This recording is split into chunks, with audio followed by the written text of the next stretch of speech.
Interest ब्याज for class BA1। What is interest? ब्याज क्या है? सामान्यतः पूंजी की सेवाओं के लिए किए जाने वाला भुगतान ही ब्याज कहलाता है, परंतु अर्थशास्त्र में पूंजी का प्रयोग कई अर्थों में लिया जाता है। पूंजी शब्द का प्रयोग मशीनें, कच्चा माल, इमारतें, कारखाने तथा नकद पूंजी के लिए किया जाता है।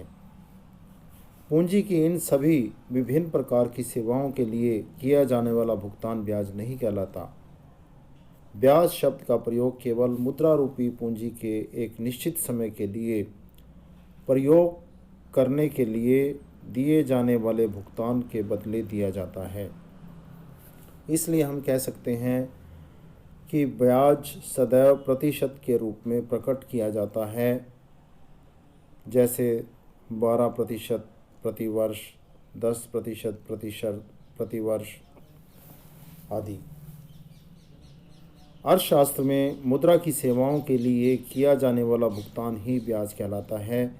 जब हमें अपने व्यवसाय तथा उपयोग के लिए मुद्रा की कमी महसूस होती है तो हम किसी दूसरे व्यक्ति से एक निश्चित समय के लिए एक निश्चित दर पर मुद्रा उधार पर लेते हैं।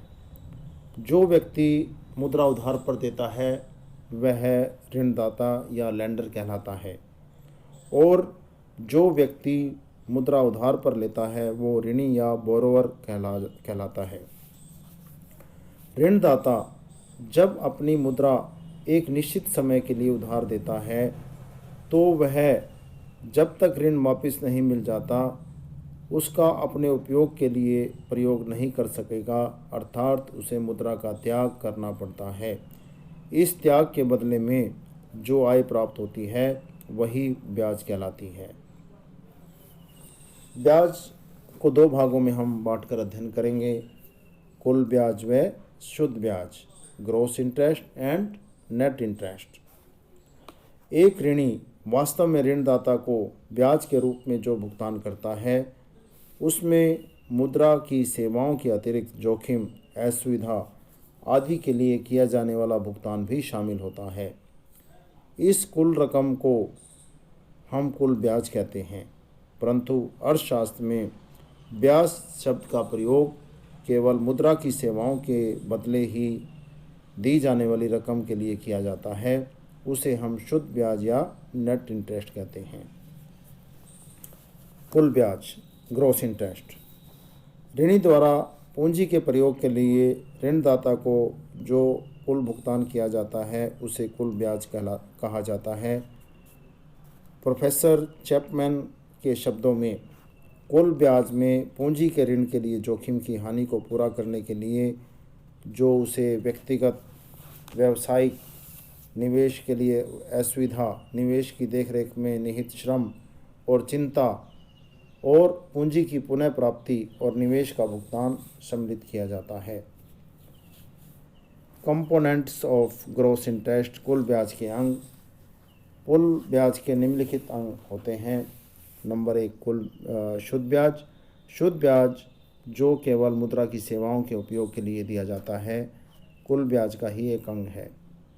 जोखिम का पुरस्कार, रिवार्ड फॉर रिस्क। ऋणदाता को रुपया उधार देने में जो जोखिम उठानी पड़ती है उसे यह शंका होती है कि यह पैसा वापस आएगा या नहीं, और उसके लिए उसे जोखिम उठानी पड़ती है। नंबर 3, प्रबंध का पुरस्कार, रिवार्ड फॉर मैनेजमेंट। ऋणदाता को ऋण देते और लेते समय कई प्रकार के प्रबंध करने पड़ते हैं। उनका हिसाब किताब रखना पड़ता है।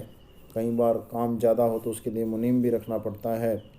ऋण की वसूली के लिए आग्रह करना, रुपया न मिलने पर कानूनी कार्रवाई करना इत्यादि जो प्रबंध हैं उसे भी कुल ब्याज के अंदर शामिल करना पड़ता है।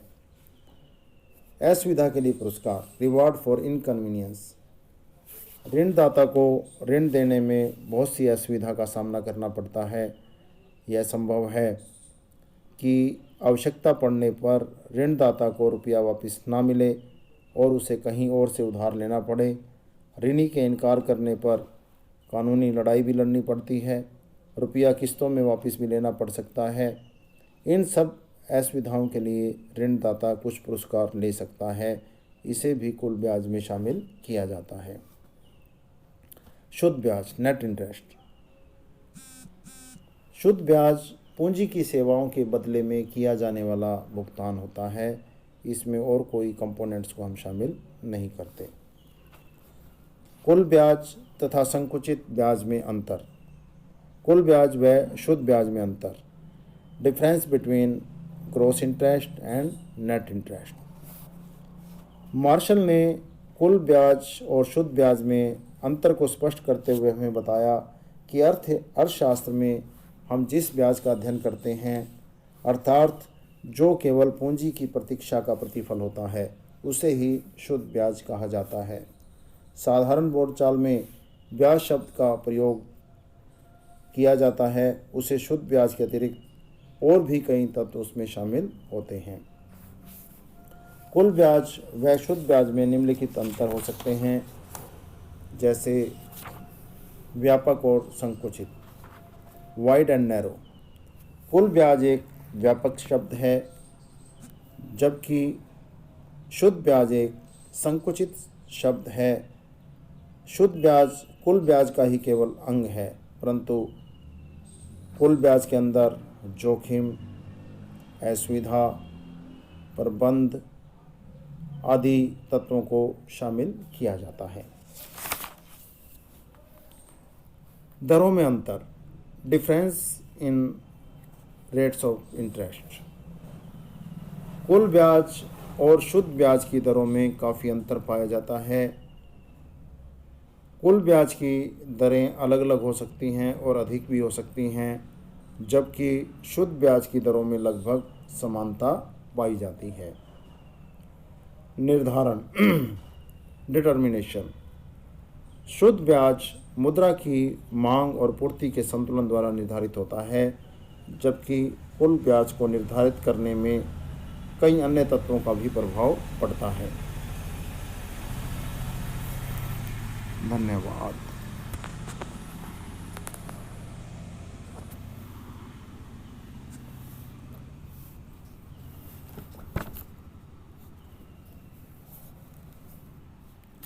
कई बार हम देखते हैं कि ब्याज की दरों में अंतर भी पाया जाता है।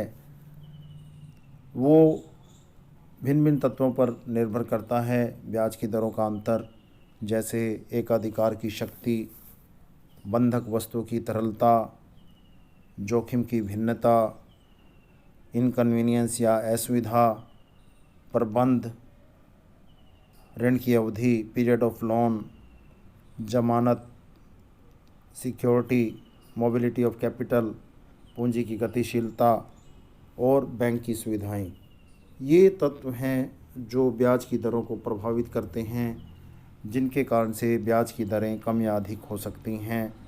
इसलिए ब्याज की दरें हमेशा एक जैसी नहीं होती। इन तत्वों के आधार पर ही ब्याज की दरों में अंतर आते रहते हैं। धन्यवाद। Thank you.